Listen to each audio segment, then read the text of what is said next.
Oke Bapak Ibu, ini lanjut untuk mengisi, saya akan demokan untuk mengisi RPS yang 2 SKS. 2 SKS nanti saya akan bahas per sheet saja ya Bapak Ibu. Nanti contoh mata kuliah yang akan saya pakai yaitu pengantar ilmu komputer Bapak Ibu. Karena kebetulan mata kuliah ini sudah diisi lengkap oleh koordinatornya. Baik, kita masuk ke sheet master profile Bapak Ibu. Seperti biasa, Bapak Ibu pastikan mata kuliah Bapak Ibu dipilih dulu. Jadi yang kita pilih adalah mata kuliahnya dulu. Di sini saya ambil mata kuliah PK. Cara milihnya Bapak Ibu bisa menggunakan list di sini dengan mencari, atau Bapak Ibu bisa mengetikkan secara manual gitu ya. Pengantar ilmu komputer ya Bapak Ibu ya.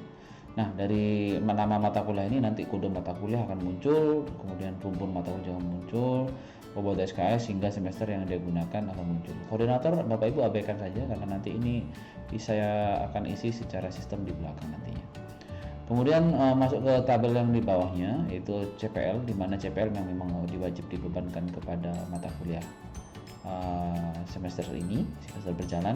Kebetulan untuk PIK atau pengantar ilmu komputer ini dibebankan 3 CPL atau capaian lulusan prodi, di mana CPL yang digunakan adalah CPL 07, 9, dan 11. Keterangan ini akan sudah muncul di kolom sebelah kanannya. Jadi Bapak Ibu tidak perlu lagi mengetikkan ulang. Jadi di sini sudah ada menu CPL prodi yang langsung sudah dibebankan. Khusus untuk CPMK Bapak Ibu, CPMK yang akan digunakan pada mata kuliah Bapak Ibu nantinya, itu Bapak Ibu diberikan pilihan untuk menggunakan mata CPMK mana saja yang selaras atau cocok dengan mata kuliah Bapak Ibu, yang tentunya sudah disesuaikan dengan CPL yang telah dibebankan. Jadi nantinya CPMK yang ada di sini daftarnya merupakan daftar yang sudah sesuai dengan CPL 9, 7, 9, dan 11. Nanti Bapak Ibu bisa melihat keterkaitan antara CPMK mana yang digunakan dengan CPL mana pendukungnya. Nah, kebetulan untuk di CPMK di mata kuliah PIK ini dia menggunakan CPMK 29. CPMK 29 mau saya pilih dulu. Jadi nanti Bapak Ibu tinggal milih angkanya saja atau nomor urutnya aja, CPMK nomor sekian dan sekian. Jangan keterangannya. Jadi nanti listnya itu berupa angka dan keterangannya. Jadi ada beberapa file yang mungkin kebalik ya Bapak Ibu, keterangan dulu baru angka. Nah di sini saya pakai CPMK 29 ya. Di sini ada 29. Oke, 29. Nanti keterangan CPMK itu, keterangan CPMK-nya ada di sebelah kanan. Jadi Bapak Ibu nanti sudah bisa baca. Kemudian tautan terhadap CPL-nya atau dia mendukung CPL mana ada muncul di sebelah kanannya lagi. Kemudian di sini tinggal ada Bapak Ibu pilih CPMK di informatika. Di prodi informatika diminta cukup maksimal 4 CPMK saja. Jadi tidak perlu banyak-banyak Bapak Ibu. Lalu kemudian saya lanjutkan untuk CPMK di PIK ini, salah satunya lagi adalah 42, kemudian salah satu 38. Oke, saya circle 38, kemudian ada 27. Jadi Bapak Ibu bisa lihat di sini nggak harus berurutan ya Bapak Ibu. Jadi boleh sembarang, asal Bapak Ibu sudah mengisinya sebanyak maksimal 4 saja. Nah, yang perlu dipastikan adalah CPL-nya Bapak Ibu, CPL-nya sudah merujuk kepada CPL prodi yang dibebankan. Jadi itu yang perlu diperhatikan Bapak Ibu, yaitu CPMK yang digunakan paling tidak sudah merujuk kepada CPL yang sudah dibebankan. Bisa contoh 29 sudah ke 7, berarti 7 sudah oke. 11 sudah ada dan 9 juga sudah ada. Kemudian 7 muncul 2 kali. Ternyata nggak masalah ya Bapak Ibu, karena CPMK itu bisa digunakan beberapa kali ya. CPL itu bisa dipakai di banyak CPMK. Baik, itu dulu. Kemudian di sub CPMK Bapak Ibu, nah di tabel bawahnya Bapak Ibu diminta untuk mengisi sub CPMK. Karena mau nggak mau sub CPMK itu harus diisi secara manual karena ini berkaitan dengan mata kuliah Bapak Ibu gunakan. Baik, saya gunakan data yang sudah ada di sini. Sub CPMK yang di sini Bapak Ibu tidak perlu lagi mengisi nomornya, Bapak Ibu cukup mengisi isiannya saja atau kemampuan akhir apa yang kira-kira akan dibebankan kepada si mata kuliah ini. Saya ambil mau datanya dulu Bapak Ibu, saya contohkan yang sudah ada saja. Nah, saya akan contohkan kebetulan sini. Baik, saya copy paste begini Bapak Ibu. Jika Bapak Ibu sudah punya, Bapak Ibu juga bisa menggunakan copy paste seperti ini. Nah, yang penting adalah koneksi antara sub CPMK dengan CPMK-nya Bapak Ibu. Jadi jangan sampai sub CPMK yang Bapak Ibu gunakan tadi ada 4 tidak ada kaitannya dengan sub CPMK yang di bawah. Maka setiap sub CPMK yang diisikan Bapak Ibu nantinya di sini wajib ditautkan kepada CPMK mana, atau bisa dibilang sub CPMK ini mendukung pada CPMK yang mana yang Bapak Ibu pilih tentunya. Nah, dengan cara bagaimana? Di sebelah kanan ini sudah ada pilihan Bapak Ibu, nanti listnya juga sama. Bapak Ibu bisa lihat, jika Bapak Ibu nanti di sini bisa cek tautannya sesuai dengan CPMK yang sudah ada di daftar. Maka pastikan sub CPMK yang Bapak Ibu tulis itu sesuai mendukung dengan CPMK yang mana. Nah, kebetulan kalau misalnya dicontoh di CPMK 38 maka SCPMK 13.9 ini dia tertautan dengan CPMK 29 misalnya.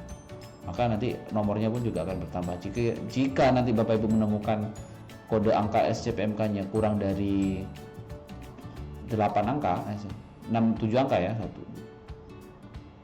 7 angka, maka dipastikan tautan CPMK-nya belum sesuai atau belum diberikan.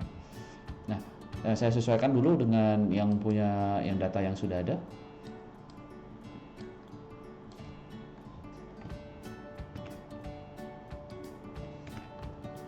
Selain kolom yang berwarna ini Bapak Ibu abaikan saja, jadi tidak perlu Bapak Ibu hiraukan. Jadi ada beberapa tabel yang mungkin nanti Bapak Ibu tidak perlu hiraukan, termasuk tabel yang ada di kolom G di sini. Kemudian korelasi dengan sub CPMK nanti akan terisi otomatis selama Bapak Ibu mengisinya dengan tautan yang sudah diberikan tadi. Jadi kalau tautan ini sesuai, maka sub CPMK di sini akan memberikan centangnya gitu ya, memberikan centang nanti di sini. Kemudian deskripsi singkat untuk di sini Bapak Ibu tinggal copy paste ya, Bapak Ibu tinggal copy paste dengan data yang sudah Bapak Ibu punya sebelumnya. Jadi Bapak Ibu tinggal isikan saja deskripsi singkat tentang mata kuliahnya. Di sini nggak ada formula, jadi Bapak Ibu bebas mengisikannya, dan Bapak Ibu nggak perlu khawatir kalau ini nanti kurang atau keluar dari tabel, karena nanti yang diambil ada value-nya saja ya. Kemudian bahan kajian pun juga sama, isinya adalah materi pembelajaran, misalnya kalau PIK itu butuhnya adalah komputer misalnya dan sebagainya. Bapak Ibu tinggal isikan secara manual saja. Kemudian pustaka atau daftar pustaka yang Bapak Ibu gunakan sebagai rujukan nanti tinggal diisi saja. Ini kebetulan nanti template yang di awal, jadi Bapak Ibu tinggal mengganti pustaka atau buku yang mungkin Bapak Ibu gunakan. Kemudian dosen pengampu di list kuning ini, list orange, pink itu Bapak Ibu bisa isikan secara manual, teman-teman yang sudah ada Bapak Ibu bareng-bareng mengajar di mata kuliah itu. Mata kuliah persyarat abaikan saja, nanti biar kami untuk menyesuaikan di sistemnya. Itu di master profile cukup itu saja untuk mengisinya. Jadi saya ulang lagi dari awal. Pastikan Bapak Ibu mengisi mata kuliah dulu saja. Setelah itu nanti semuanya akan terisi otomatis.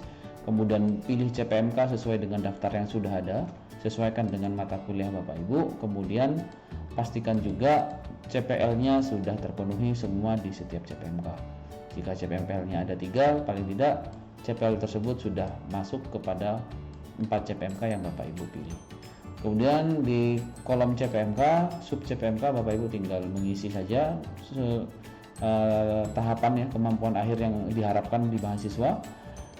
Pastikan Bapak Ibu menggunakan kalimat dengan struktur kalimat taksonomi Bloom. Bapak Ibu bisa ngecek di internet, atau Bapak Ibu bisa cek lagi di websitenya Informatika. Di situ ada tutorial pengisian LPS yang isinya juga ada keterangan tentang taksonomi Bloom. Jadi ke bahasa ya, tata bahasanya gitu. Kemudian hal yang lain yaitu adalah tautan terhadap CPMK, sub CPMK-nya. Jadi wajib Bapak Ibu mengisikan tautan terhadap sub CPMK. Jadi sub CPMK tersebut akan mendukung sub CPMK nomor berapa. Jadi pastikan CPMK yang ada 4 ini Bapak Ibu sudah terisi semua atau sudah tertaut atau terkoneksi dengan sub CPMK yang Bapak Ibu isikan.